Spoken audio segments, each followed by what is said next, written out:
Hi, good afternoon, everybody. I hope all of you ate some of that good salad out there because we're going to talk about its potential benefits to you in terms of glaucoma.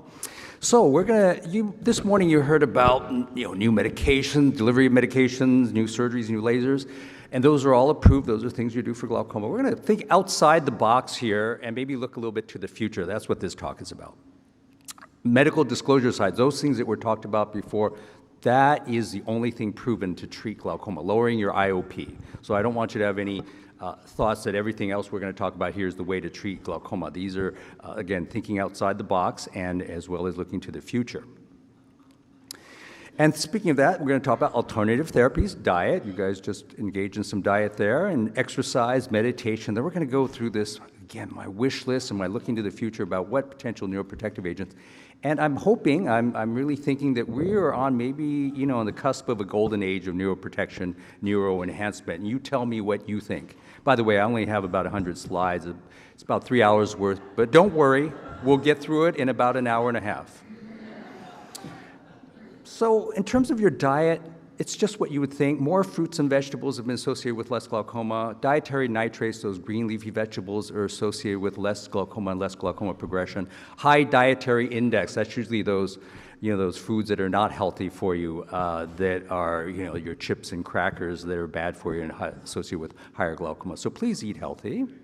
Mediterranean diet and the Mediterranean DASH diet, which is better for, preventing dementia, are associated with reduced glaucoma risk.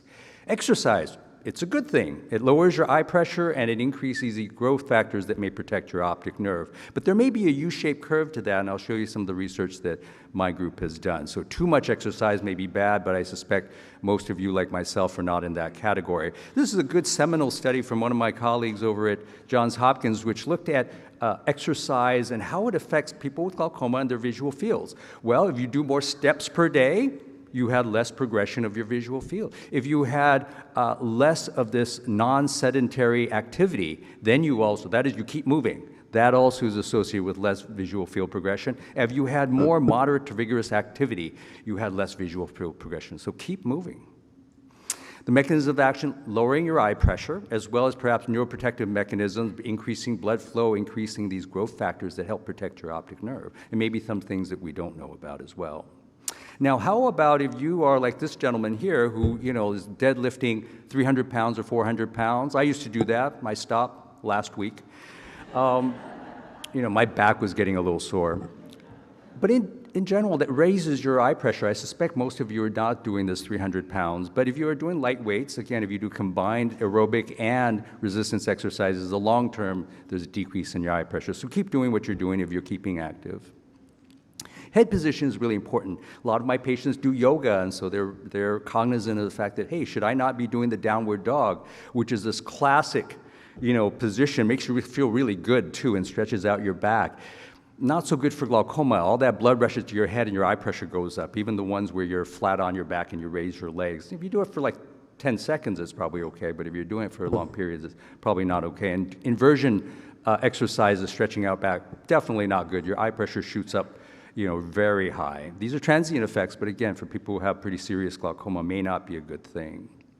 I was telling you about too much is not good, so this is one of the studies I did when I was at UCSF, where we looked at exercise intensity and whether you do that intense exercise every day. So you can tell this is sort of a U-shaped curve. You get some beneficial effects if you do it moderately, but if you go up too high, boy, you're increased risk for glaucoma, actually. So you actually, like anything else, everything in moderation.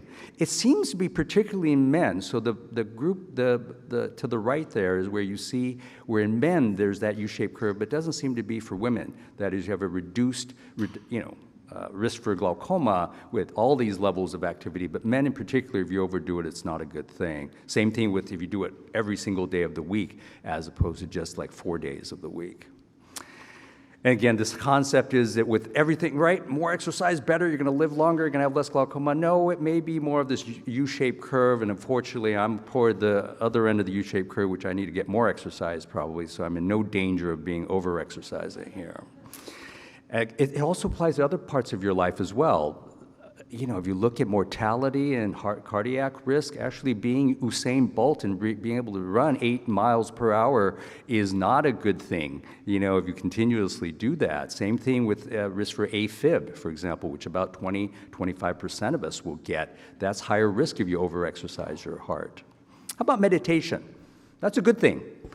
This is probably one of the seminal papers from Dr. Dada, who's over in India, who looked at this, continues. There's now dozens of papers about this. And pretty intense meditation, though, an hour of guided meditation, 8 a.m. every day for 21 days. And they compared to a placebo group. I'll walk you through all this busy data, but you see up there that the pressure went down about 4.5 points in the group that meditated. So good for your pressure. That top row is also like growth factors and good things like endorphins. Those all went up with meditation. The middle row is all these bad factors like cortisol and TNF-alpha, reactive oxygen species. Those go down. They get cut in half if you meditate. And the bottom row are these the data about your quality of life, the WHO quality of life. Those all go up. You feel better if you meditate. So it's all good. What's the problem? Is actually doing it. So most of my patients where we talk about it, most of them don't, I can't do it, I'm too busy. It's just, not enough hours in the day, but it is a good thing. At least maybe you can reduce your amount of stress. Speaking of that, what's the flip side of that? Well, lots of data now just recently coming out that stress is a bad thing for glaucoma, as it is probably for all aspects of our life. Cancer, stroke risk, heart disease risk. So this is one of the best papers, I think, looking at people with glaucoma and putting them through stress. How do you stress people? Well, you can't use that cattle prod and, this electric cattle prod anymore, so you put them through public speaking. Apparently what I'm doing now is one of the most stressful things for people. And then they sprung a math test on them. And it was a very good study. They took some of those people and did that, and the other group they just had sit in a room. What happened? Your eye pressure went up 4 points. So meditation makes it go down 4 points. Stress makes it go up 4 points. But of course, it's a short-lived effect. So then, it'll come back down. But it also shows if you're stressed all the time, you're probably keeping your eye pressure up. Now we're going to start venturing into what I think is sort of the wish list and hopefully looking to the future about what are the neuroprotections. Memantine is the only drug that was investigated, got through FDA protocols for whether it's a neuroprotectant against glaucoma. And I'm very proud to say I was one of the principal investigators at UCSF. This 4-year got extended to 5-year study to see in glaucoma if this could protect against glaucoma progression, using visual fields and scanning the optic nerve. And this is something that protects those retinal ganglion cells, preventing calcium from getting into those cells, leading to that bottom there, apoptosis, which means it's a medical term for killing or dying of the cell. So preventing those cells from dying. And there's a lot of clinical experience. It works for dementia, Parkinson's disease, decades of experience, animal models that seem to work for glaucoma. A little bit of side effects, but really for my patients who are enrolled in the study, they did okay on that. So a lot of hope. I was so excited about it. Unfortunately, it didn't work. Neither of the doses worked better than placebo. And here's the publication on it from Bob Weinreb's group, and I'll just jump to the data. And if you think all of those bars look about the same, that's the problem. There's no difference in the visual field scores or the disc grading of your optic nerve, so there really wasn't evidence on a clinical level. And that really set us back a lot in terms of investigating neuroprotection. But I think we're coming back. People are having new drugs, and there's companies that are investing in that. One of the supplements has gained the most, I think, traction and the most attention, all of you probably heard about, is nicotinamide. But let's talk a little bit about it and go into the details. By the way, it's on the spectrum of vitamin B3, niacin, and nicotinamide, but nicotinamide is the one that really has evidence. Niacin actually has a lot of side effects like flushing, so you don't want to do that. Well, it supports cellular energy, supports your cells, and people who have glaucoma tend to be deficient in it, so a lot of evidence that maybe it's a good thing for glaucoma. And plenty of clinical trials. There's like 5 large clinical trials going on in the world about whether this drug might help to protect in glaucoma. And the doses are similar to what this small study shows, which you start out with 1.5 grams, a lot, and you go up to 3 grams. And in this small study, early study, it showed that it improved your retinal function, preserved your visual field, maybe made it a little bit better. And this is one of the large clinical trials in New York, and also showed that maybe your pattern standard deviation, one of your factors, measures in your visual fields, actually maybe improved with this, with this drug, and also using pyruvate as a supportive agent as well for protecting your retinal ganglion cells. Unfortunately, from the same group, by the way, this is one of the 5 big studies that are out there, clinical trials, they had at least one patient who had a liver damage, and this was reported. Dr. Shukla reported it. They actually went to the emergency room. Liver function tests were sky high. They were on the full dose of 3 grams per day. Got really sick. They didn't die or anything. They got better, but they had to go to the ICU. So the recommendation by our academy is, our American Academy of Ophthalmology is, we don't recommend taking Nicotinamide. There's not evidence that it actually works. There's potential liver toxicity as well. One that is I think, getting close to being up there in terms of some evidence. The Europeans are really into Citicoline. This has a better safety profile, by the way, and whether it can be protective in glaucoma. They have small studies that show that it improves your visual field, your quality of life, your contrast sensitivity related to glaucoma. And this is one of them where they also pair it with DHA for people with glaucoma, and they seem to show a benefit. I won't go through the details, but that bottom line shows that there's an improvement in your visual field by taking this formulation. And this mechanism of action stabilizes those cell membranes and decreases free radicals that might damage your cells, as well as inflammatory cytokines. High favorability profile, so it usually will not cause any toxicity. Again, large clinical trials mostly in Europe. So in Europe, that's their big thing. There's a laundry list. This is just some of the supplements that are out there purporting to have some beneficial effect for glaucoma. And if it's not harmful, I think it may not be a bad thing. I'll just point out one thing. Mirtogenol, for example, a lot of evidence that it may lower your eye pressure and help your optic nerve. It's basically blueberries. And so, my patients tell me, well, what can I do? I tell them, well, eat a bucket of blueberries every day. That's what mirtogenol, that's an expensive form of it, though. How about things that might be like actual medications for neuroprotection in the future? So CNTF, which is an implant, it's a growth factor that would be slowly released. Some early studies, including at Stanford, show that maybe it actually helps, save your optic nerve and some of the factors associated with glaucoma. For example, this is the vision. So the eye that is the top line is the fellow eye that didn't get the implant. That eye got worse. And the eye that received the implant seemed to be stabilized. And I know there's a lot of dots here, but again, the eyes that received the implant seem to have better preservation of their visual field. Those are the lines going up, as opposed to being, staying stable. And how about your retina, your nerve fiber that gets damaged, basically a measure of the cells? Those actually seem to improve compared to the placebo group, or the eye that didn't receive the implant. Endothelin, so this one I think is probably the one that's gotten the most excitement by this company called Perfuse, which has recently been bought out by Bayer for $1 billion. It's a big news about the past month.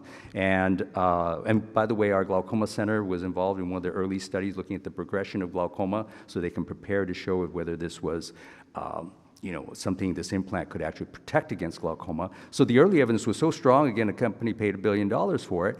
And this is an endothelin blocker. How do you understand that? Well, endothelin is something that naturally is in our body.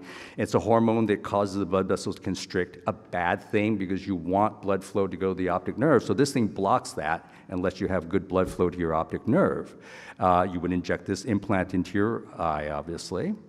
And here's some of the data. This is clinical data that I think has made it exciting for this other company to actually buy them out. All those bars that are up actually show improved blood flow. And of course, it gets worse over time because, as the implant's effects go out farther, right, so you may have to re-inject this, but you have increased blood flow. Your retinal nerve fiber layer, your retinal tissue actually improved compared to the placebo that went down. Your visual fields, the ones that are going upwards are the ones that got the implant. The ones that are going downward are the ones that caught placebo and were controls.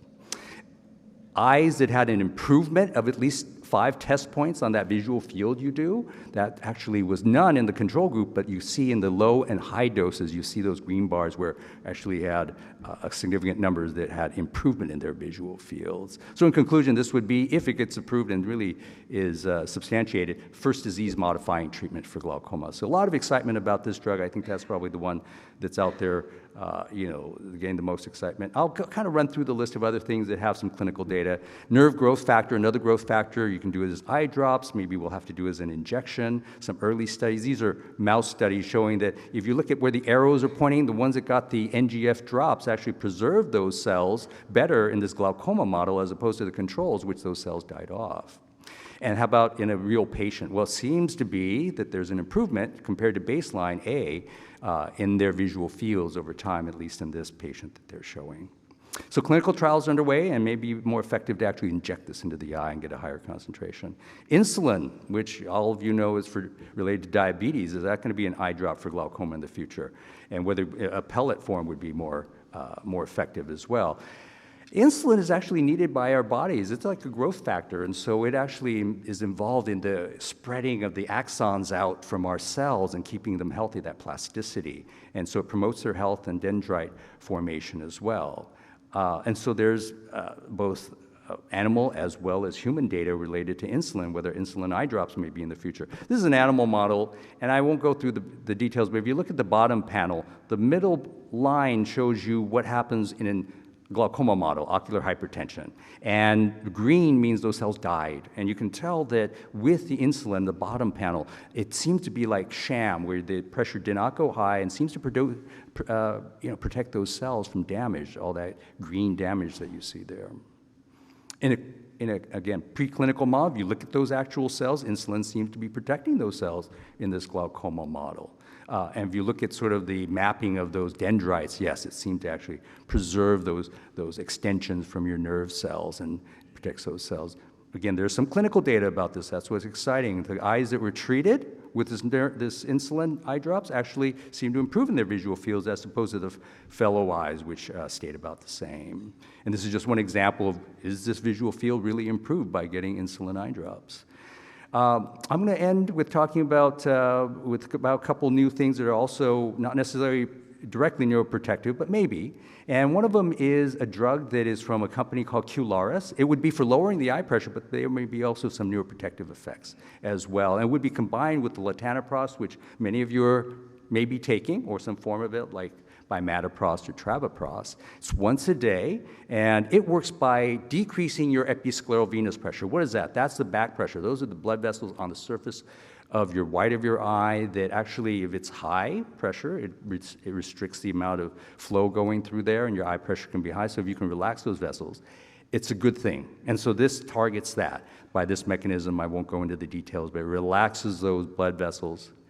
And it actually lowers your eye pressure. You can see here that at baseline, compared to, you have 7 days and 14 days, there's a substantial lowering of eye pressure. As an additivity to the latanoprost that you may be taking, it adds and lowers it even more. These are different concentrations of the drug.